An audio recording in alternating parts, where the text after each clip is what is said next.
Hello, I'd like to continue uh, working with some of the material in the text. The text will be available, remember, from the bookstore with the way the college is giving them out these days.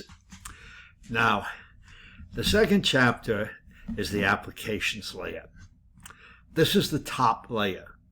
This is where the programs that you're most familiar with live. The Koros-Ross book was a pioneer. It was the first one that worked from the application layer down to the physical layer. Before that, it was always from the physical layer up to the application layer. So the first part of the course was always about electronics and sending things across wires. And then we got into technical details of Ethernet. And it was way at the end of the semester when we started talking about HTTP or DNS. So this method is better. It puts the more familiar stuff first. There are still an awful lot of textbooks that go the other way, though. Now, I'd like to jump right into applications, but before I do, there's a lot of sort of preliminary material that needs to be understood. Some of that I put into that first homework, and you'll see what I mean as I go through this. The first thing you have to know about is the idea of addresses. You're used to things like saying you want to go to www.providence.edu. That's a euro. It is not the method that is used internally. The euro is translated into a numeric address. The domain naming service, DNS, which I mentioned briefly in the video on the Wireshark, is used to do that. And I'll talk about that probably in the next video. Every node on the internet is given an address. Now, remember that networks are full of acronyms. It's one of the worst areas I've seen in computer science.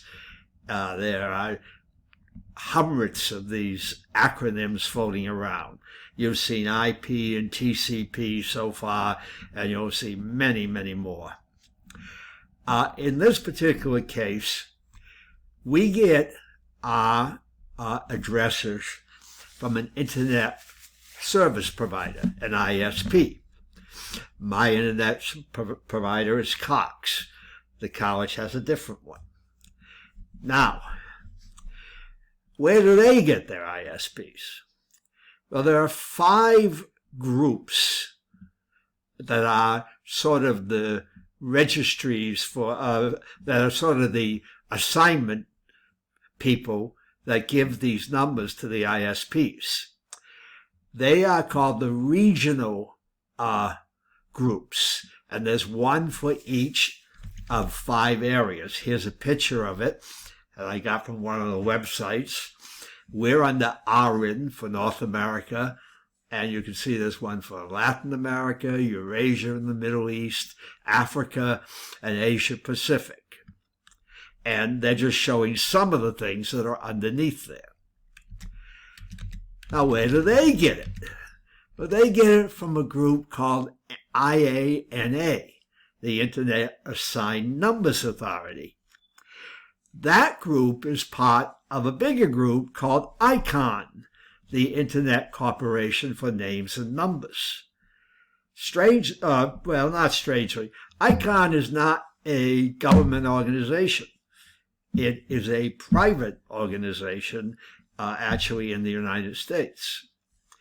But it has been given the duty of sort of assigning the numbers to the various groups. It sends blocks of them to the regionals, and then the regionals can send them to the ISPs. I suspect they sell them to the ISPs, but that's okay. They might not. Now, this shows IANA at the top, the 5 regional depositories, and some of the things underneath them. The original IP addresses were 32-bit addresses, and they're still called IPv4. They're still there. They were written in a numeric form that was easy to read. They were 4 groups of digits, like 127.67.45.22. And you could translate each of these into 8 bits, and then the 4 groups of 8 bits would make 32 bits, and that was the size of the IP address. Well, if you look at 2 to the 31st minus 1, or 2 to the 32nd minus 1, pardon me, that's not a very large number.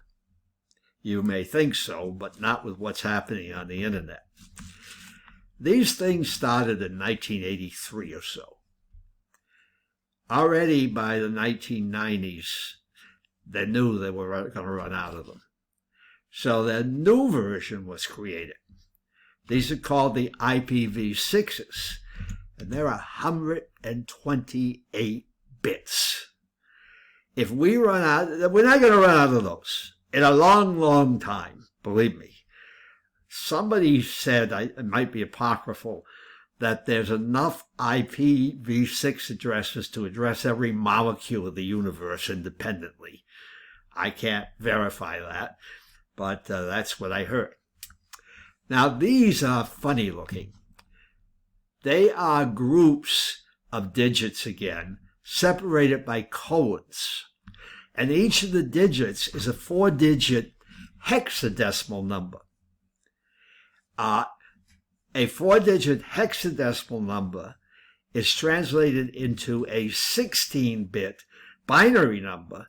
So we have 8 times 16 bits, and that's where we get our 128 bits. Usually there are parts of it that aren't there. So you'll see a colon, which means that what's inside there is essentially all zeros. And you can figure out how much by how many are not zeros. The world is trying to sign to convert to IPv6s. It's nowhere near finished. The conversion to IPv6 is costly. It requires that all the routers be able to handle IPv6s rather than IPv4s. And it requires that the transport headers change. The IP headers change. So it's not a trivial change. At this point, some networks cannot handle IPv6. And when we talk about this later, we'll talk about the tricks that are being used to send messages across those networks that can't handle IPv6. There's a method called tunneling, where essentially they're carried through using an IPv4 address for each of them until they get to a place where they can leave that network. Now, the next thing we need to know before we can really dig into the applications is how things communicate across the internet, how processes communicate. There are 2 methods. The one that you probably have used, well, you probably use both. I probably have only used the client-server model that much, but I suspect you've used the other one also. The first is client-server. What this is there are 2 processes.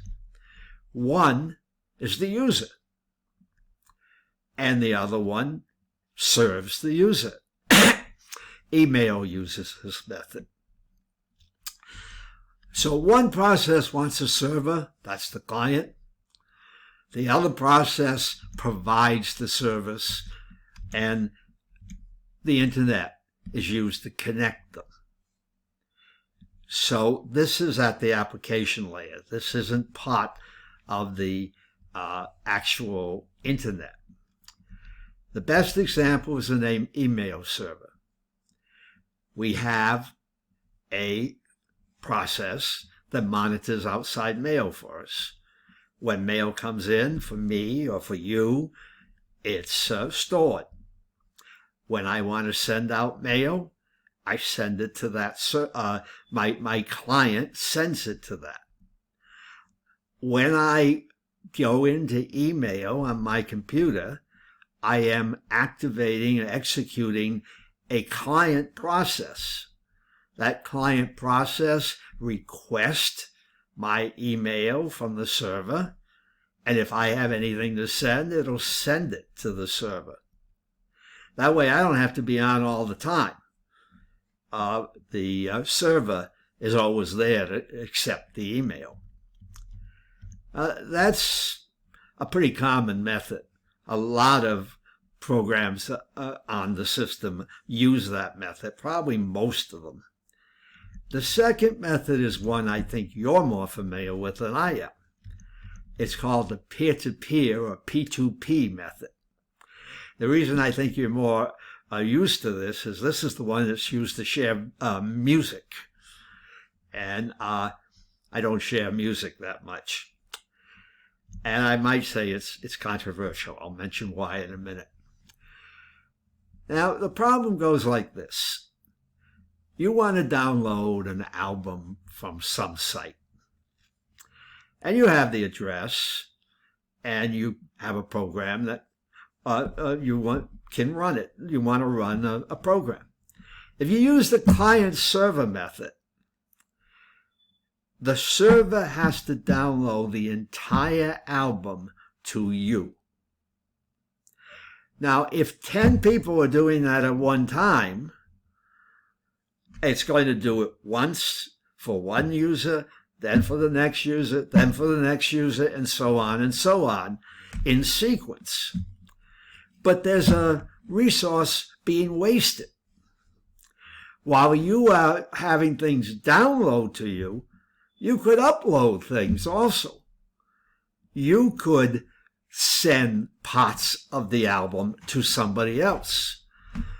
So what happens is there are programs that you can log into, execute, which take the people at that one time who want to download the same thing and make a ad hoc network, just a fly-by-the-night network that will go away when you sign off. And in that network, everybody is a server.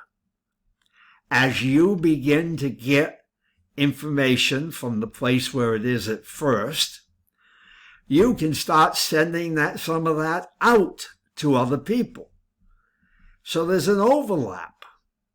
There's more servers sending out information than just one. And that speeds up the whole process. I think the best known of these is called BitTorrent. There may be others floating around. I'm not even sure that BitTorrent might not have been torn down by now. The problem is that music companies do not like these services. They think they get around their copyrights, and they are not shy about suing. So a lot of these P2P groups have gone out of business because they've run awry of the copyright laws. And you always have to be careful of that. Well, but that's what we need to say about how things connect up on the internet. Next, we need to talk about how things get across the internet. Now, what I did up above there in the client server and the P2P, that's not really part of the internet. That's just the applications that use the internet. Now we're starting to talk about a layer of the internet, the transport layer, the TCP, the Transport Control Protocol we'll be discussing. And what this is you're an application, say a client. You want to request something from a server. What you have to do is make a request, and that request is sent from the application layer to the transport layer. The transport layer then is responsible for sending it to the destination node. And when the destination node sends back information, the transport layer communicates to the application layer and sends it up to you at that layer. There are two protocols that are known. I talked about these in the homework, the Wireshark homework I sent you. I think a video went along with that. TCP is the one that's very reliable. It has all kinds of special things in it. It handles that when the system gets too congested. It handles many errors. What it does is it takes what the application layer gives it and drops a header on top of it. And that header is in a very fixed format. So I copied from this location what the TCP header looks like. And if you look, there's something called a source port number, a destination port number, sequence and acknowledgement, checksum, bytes. All of this is I mentioned when we talked about the homework, and you'll see it in detail as you do the Wireshark homework. But I'll point out something seems to be missing. Where are the IP addresses? They're not there. Well, that's because the IP addresses are at the layer, a different layer. They're at the IP layer. And the IP layer puts the headers on about what the addresses are. So this, the TCP area works on a port address. Now, what you might think of as a port is like a mailbox at a particular node. There are many processes at that node. They all share the same IP. But which one do I want? The port tells you which one. And there are a group of ports that are known as well-known addresses. So, for example, most computers that support web pages have their HTTP server, at port 80. And if you're trying to get a web page downloaded, you would send a message, the TCP would connect to the port 80 at the other location.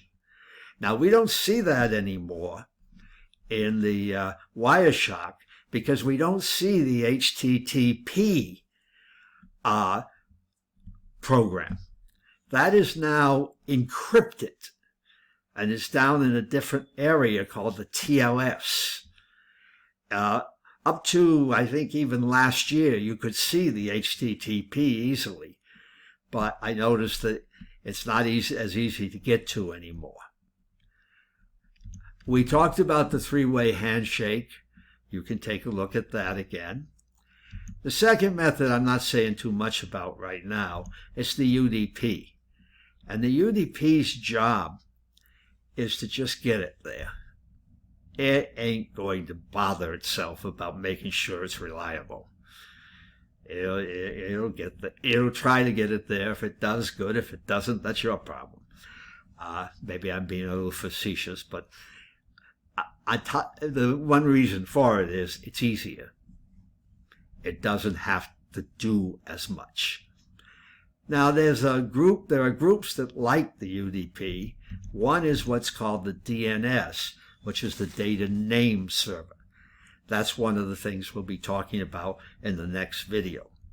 So what I'm going to do is I'm going to post this video, and probably tomorrow, I probably won't get to it tonight, I'm going to do the next video on the application layer. In that area, I will probably talk about the TLS that goes along with the TCP, and I'll talk about DNS because that's important about figuring out how you get to someplace. I may look at some of the email and things like FTP, file transport protocol. We'll see. So that's it for now. Have a good weekend. See you later.